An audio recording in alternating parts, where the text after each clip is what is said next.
Hello दोस्तों, welcome back to my YouTube channel. और आज हम जानेंगे प्री मैच्योर इजैकुलेशन यानी शीघ्र पतन के बारे में। तो क्या सिर्फ शारीरिक कमजोरी एक इसका कारण है, यानी प्री मैच्योर इजैकुलेशन का एक कारण है, या फिर रेगुलर बेसिस पर आप मास्टरबेशन या फिर स्पर्म की कमी के कारण ये हमें देखने को मिलता है? और क्या आज के टाइम में परमानेंट इलाज इसका पॉसिबल है कि नहीं? तो आज हम इसी को समझेंगे, वो भी एविडेंस बेस्ड कॉन्सेप्ट के साथ। तो एंड तक जुड़े रहिए। तो चलिए अब हम समझते हैं कि प्री मैच्योर इजैकुलेशन यानी शीघ्र पतन होता क्या है। तो प्री मैच्योर इजैकुलेशन एक सेक्सुअल डिसफंक्शन है। इसमें होता क्या है, जो पर्सन होता है उसका जो सीमेन होता है वो उसकी इच्छा से पहले या फिर काफ़ी जल्दी क्या हो जाता है, वो डिस्चार्ज हो जाता है।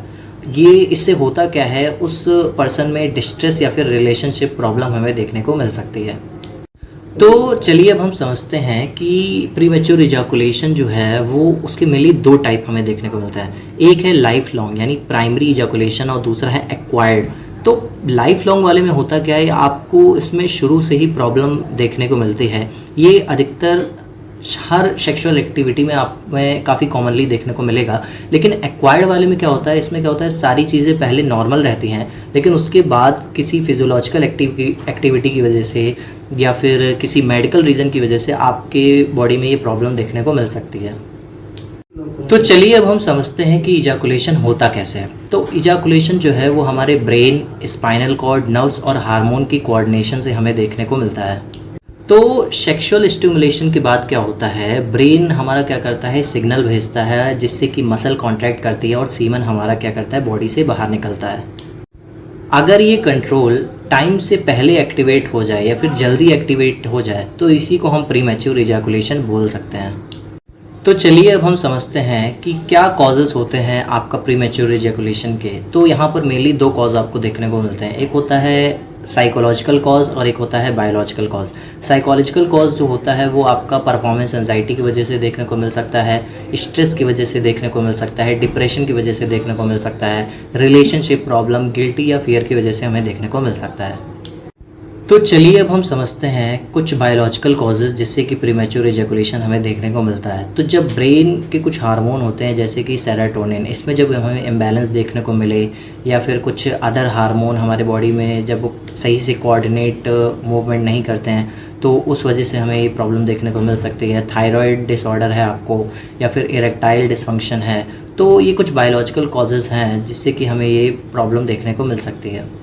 तो चलिए अब हम समझते हैं इसके कुछ रिस्क फैक्टर जिससे कि प्रीमैच्योर इजैकुलेशन होने के चांसेस आपके बॉडी में बढ़ सकते हैं। तो सबसे पहले तो स्ट्रेस है। स्ट्रेस, एंजाइटी, डिप्रेशन, ज़्यादा किसी चीज़ को लेकर आपके दिमाग में कुछ चीज़ें ज़्यादा चल रही हो, टेंशन, ओवरवर्क और इरेक्टाइल डिसफंक्शन, और साथ ही साथ में अल्कोहल का या फिर स्पेशली बियर का आप कंज्यूम ज़्यादा करते हो, ओबेसिटी, हाई ब्लड प्रेशर, ये कुछ रिस्क फैक्टर हैं जो कि आपको देखने को मिलते हैं।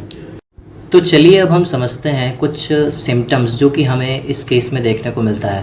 तो जब इजैकुलेशन की प्रॉब्लम हमें देखने को मिलेगी तो हमें सेक्सुअल जो डिज़ायर होती है उस पर्सन के अंदर वो हमें कम देखने को मिलती है, और इजैकुलेशन जो होता है उस पर उसका कंट्रोल नहीं रह पाता। काफ़ी जल्दी जो है सीमेन वो बॉडी से बाहर निकल आता है, और इससे होता क्या है, उसके रिलेशनशिप में प्रॉब्लम देखने को मिल सकती है, उसकी सेक्सुअल डिज़ायर कम हो सकती है, उसका खुद का सेल्फ कॉन्फिडेंस गिर सकता है, और साथ ही साथ में उसको कुछ मेडिकल प्रॉब्लम भी देखने को मिल सकती है।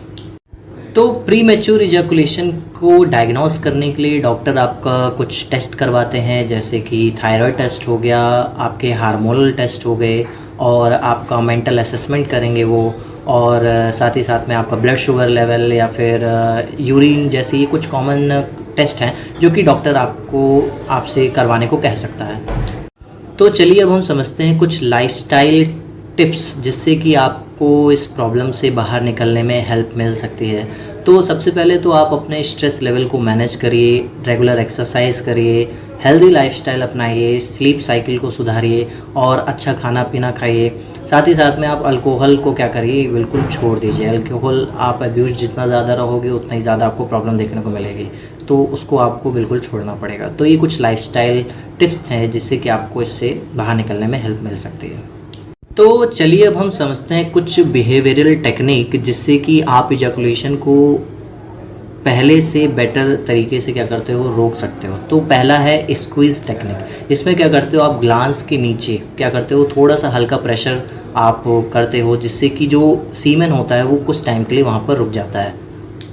तो दूसरा कि आप क्या कर सकते हो, कीगल एक्सरसाइज अपना सकते हो, जिससे कि आपके जो पेल्विक मसल होते हैं वो स्ट्रांग हो जाते हैं।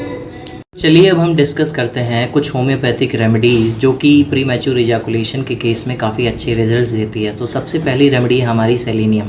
तो अगर आपका इजैकुलेशन टाइम से पहले हो जाता हो, काफ़ी जल्दी हो जाता हो और कुछ जनरल वीकनेस आपके अंदर देखने को मिलती हो, साथ ही साथ में आपको ऐसा लगता हो कि आपका जो सेमाइनल यानी जो सीमेन जो फ्लूइड है उसके जब वो निकलता है आपके बॉडी से, उसके बाद आपको काफ़ी ज़्यादा वीकनेस फील होती है, तो उस केस में ये काफ़ी अच्छी रेमेडी साबित हो सकती है। हमारी सेकंड मोस्ट रेमेडी है एग्नस कास्टस। तो जब आपके अंदर सेक्सुअल डिज़ायर काफ़ी कम देखने को मिले या फिर काफ़ी ज़्यादा कम हो जाए, सेक्सुअल एग्जॉशन हो सकता है, और जब आपके अंदर सेल्फ कॉन्फिडेंस काफ़ी ज़्यादा गिर जाता है, तो उस केस में ये काफ़ी अच्छे रिजल्ट्स हमें दे सकती है। तो हमारी तीसरी रेमेडी है कैलेडियम सैंग्विनम। तो जब आपके अंदर सेक्सुअल डिज़ायर प्रेजेंट हो लेकिन आपको इरेक्शन मेंटेन करने में प्रॉब्लम देखने को मिल रही हो और परफॉर्मेंस एंजाइटी रहती हो, तो उस केस में हम इस रेमेडी को यूज़ कर सकते हैं। हमारी चौथी रेमेडी है लाइकोपोडियम क्लेविटम। जब आपके अंदर परफॉर्मेंस एंजाइटी हो, लो सेल्फ कॉन्फिडेंस हो और इरेक्टाइल डिसफंक्शन का केस हो, तो उस केस में हम लाइकोपोडियम क्लेविटम को as a best homeopathic remedy consider कर सकते हैं। तो यहाँ पर सबसे इम्पॉर्टेंट बात ये निकल कर आई कि मैंने जो भी यहाँ पर होम्योपैथिक रेमेडीज़ डिस्कस करी हैं वो हर पेशेंट के केस में अलग अलग हो सकते हैं, क्योंकि हर पेशेंट का जो कॉन्स्टिट्यूशन होता है और उसके जो ओवरऑल सिम्टम होते हैं वो अलग अलग होता है। इस वजह से हमें सेल्फ मेडिकेशन से बचना चाहिए और डॉक्टर की सलाह ज़रूर लेनी चाहिए।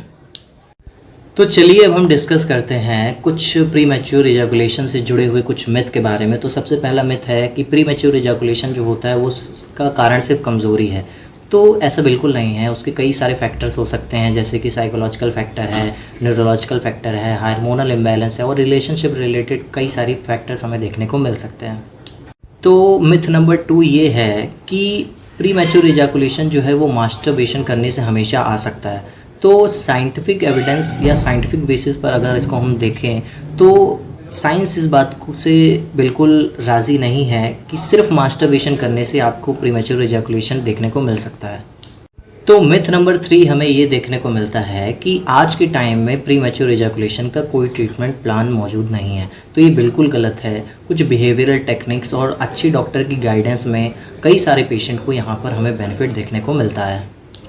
मिथ नंबर 4 ये है कि जो प्री मैच्योर इजैकुलेशन है वो सिर्फ यंग लोगों में देखने को मिलता है। तो ये बिल्कुल गलत है। प्री मैच्योर इजैकुलेशन किसी भी एज ग्रुप में देखने को मिल सकता है। तो आज की वीडियो का कंक्लूज़न ये निकलता है कि प्री मैच्योर इजैकुलेशन जो है एक कॉमन और ट्रीटेबल कंडीशन है और सही टाइम पर डॉक्टर की सलाह लेने से, अच्छे गाइडेंस में आने से क्या कर सकते हो, आप इस प्रॉब्लम से बाहर भी निकल सकते हो। तो इसमें शर्माने वाली कोई बात नहीं है। आप अच्छे से खुल के अपने डॉक्टर को क्या कर सकते हो, अपनी बातें बता सकते हो और इस प्रॉब्लम से निजात पा सकते हो। अगर आपको ऐसी वीडियोस पसंद आ रही हो तो मेरे चैनल द होम्योरा को सब्सक्राइब करिए और फॉलो ज़रूर करिए और मिलते हैं नेक्स्ट वीडियो में एक और अमेजिंग कॉन्सेप्ट के साथ। तब तक के लिए थैंक यू।